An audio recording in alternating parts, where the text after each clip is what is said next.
Zvali su je čudom 19. veka, danas je jedva pamtimo. Milica je u 19. veku bila fenomen. Obrazovana, putovala je, pisala, svirala gitaru, čak je bila i ratni reporter.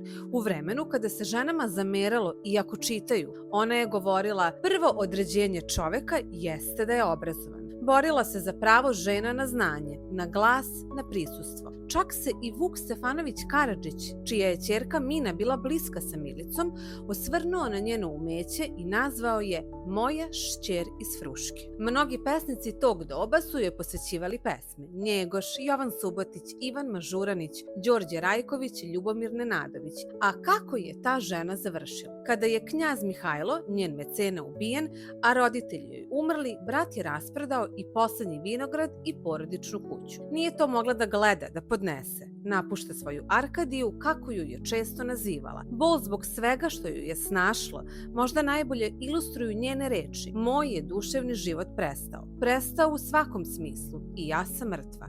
Ili evo raj ostavljam bez krivnje i greha. I tako dolazimo da se Milica sa svoje omiljene Fruške gore seli u Beograd. Prosila je po njemu, zaboravljena od svih, čak i od nekadašnje drugarice Mine Karadžić, koja je u Beogradu gotovo nije ni prepoznala. Umrla je 1878. na pločniku u Savamali ispred podruma u kom je živela, u bedi.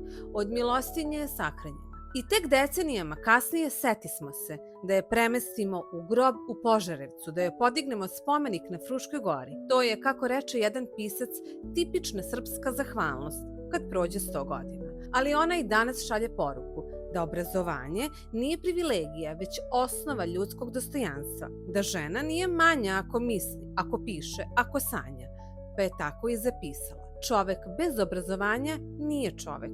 Majka mora biti obrazovana i dok ne budemo uzimali obrazovane Srpkinje, srpski rod će zaostajati čitav jedan vek.